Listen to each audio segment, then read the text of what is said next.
I want everyone in this room to close their eyes, just for a little bit. Imagine that for just 1 second, you are not sitting in Kendra Berkey's classroom in Prop 150. You've given up your dorm room with a bed and 4 sturdy walls and traded it for a tent and a sleeping bag. You've traded a real restroom with indoor plumbing for a plastic porta potty. You've given up the warmth in the buildings on the Heston College campus and traded them for the frigid, unforgiving North Dakota prairie. You've even given up your entire life, your job, your schooling, your sport. And you don't know for how long. You just know it'll be as long as it takes. You can open your eyes. Why would anyone voluntarily choose to do such hard things? Believe it or not, many people have sacrificed the routine of their entire lives to go to Cannonball, North Dakota and protest the project of the Dakota Access Pipeline, which is dangerous and disrespectful. According to DakotaAccessPipeline.com, the Dakota Access Pipeline, also known as DAPL, is a 1,172-mile-long, 30-inch diameter pipeline that is being put in place to transport light, sweet crude oil from the Bakken Formation in North Dakota to Patoka, Illinois. It will carry up to 470,000 barrels of oil per day and cost $3.8 billion. The reasons for putting this pipeline through are simple. It will make the U.S. more independent on foreign imports, create jobs, and lessen the need for oil transport by trains. But do these 3 reasons outweigh the risk that this pipeline actually is? I think not, and here's why. For starters, the pipeline project will create 8,000 to 12,000 jobs, but that's only while it's being built. After it's actually completed, this pipeline will only generate 40 permanent jobs. Second, BusinessInsider.com said that when it comes to lessening the need for railroad transport, pipelines may have a record of spilling less than trains, but when pipelines actually spill, they lose much more oil, leaving the effects to be much worse. According to thinkprogress.org, from the years of 2004 to 2012, U.S. pipelines spilled 3 times as much crude oil as trains. In addition, pipelines are not usually a matter of if it will spill or leak, but when. Nearly 9 billion gallons of crude oil have spilled from pipelines in the United States since 2010, and since 1986, pipeline accidents have killed more than 500 people, injured over 4,000, and cost nearly $7 billion in property damages, according to ProPublica.org. To make matters worse, oil spills have very devastating effects and are extremely difficult to clean completely. According to the U.S. Fish and Wildlife Services, most oil has a density less than water, so it floats. Oil tends to spread into a thin layer on the water surface and can then be carried downstream, affecting the river for miles. And according to National Oceanic and Atmospheric Administration, oil can also smother some small species of fish or invertebrates and coat feathers and fur, reducing birds and mammals' ability to maintain their body temperatures. On July 26, 2010, in Marshall, Michigan, an Enbridge pipeline spilled 840,000 gallons of crude oil into the Kalamazoo River. According to the EPA, cleanup was estimated to cost $800 million, proving to be the most expensive pipeline spill in U.S. history. So what is my connection to this issue? The first reason that I am very much against this pipeline is because I have the knowledge of these previous and frequent spills that happen, and the fact that it crosses the beautiful Missouri River. I have family in Lincoln, Nebraska, which is a city that gets much of their water from this river, and I care about their well-being. My second connection to this issue is the same reason that you should be against this pipeline as well. It's the issue of disrespect. 2 summers ago, after working on the Northern Cheyenne Reservation in Lame Deer, Montana, I saw some of my friends posting things on Facebook like, "I stand with Standing Rock," and "No DAPL." After doing some research, I decided to stand with them too, and here's why. In May of 2014, the Dakota Access Pipeline was set to go through Bismarck, North Dakota's capital. However, the route was rejected because it was a potential threat to the city's water supply, according to the Bismarck Tribune. As a result, in September of 2014, the route was placed next to the reservation of the Standing Rock Sioux Tribe. This reservation is located in both North and South Dakota and is the 5th largest reservation in the United States. While the proposed Dakota Access Pipeline route does not actually cross the reservation, it comes within a half mile of it, which is the land that holds their ancestors, their prayer and burial sites, and is culturally sacred to them.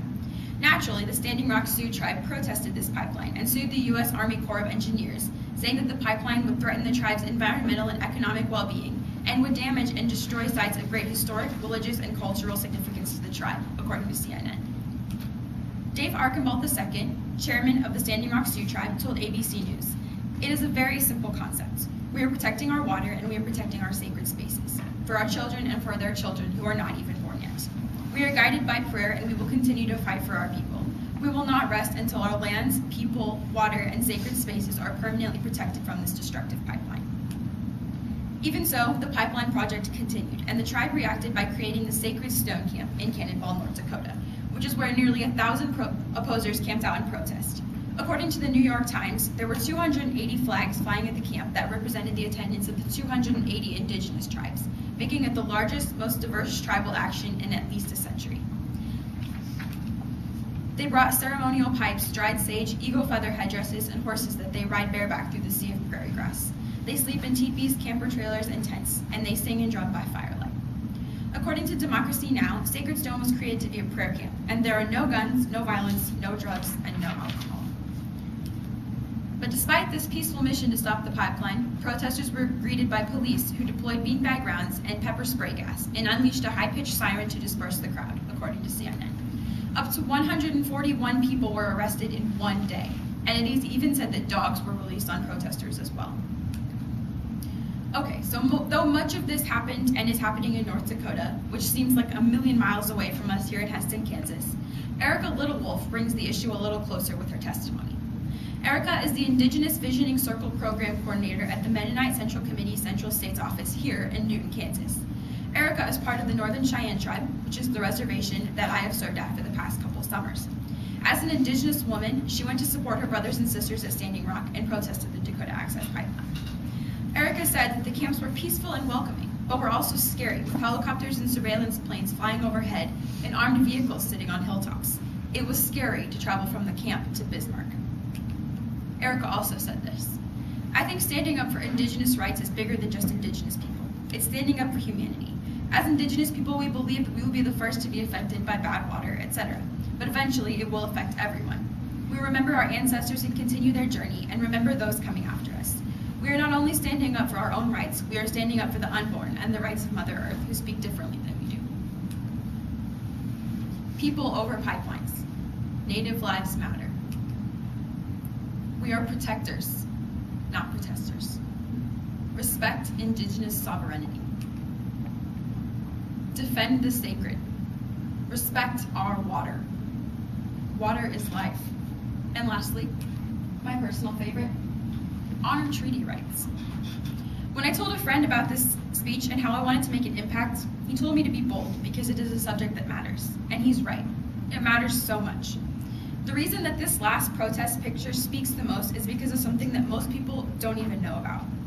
While researching the Dakota Access Pipeline last year, I came across a book called Bury My Heart at Wounded Knee. I decided to read it, and after turning the last page, I had learned all about the terrible things that the settlers of this country did. American schools do not and have never taught about the mass genocide of Native Americans that was committed in the 1800s. Instead, they paint over it like it never happened and tell happy stories of cowboys and Indians.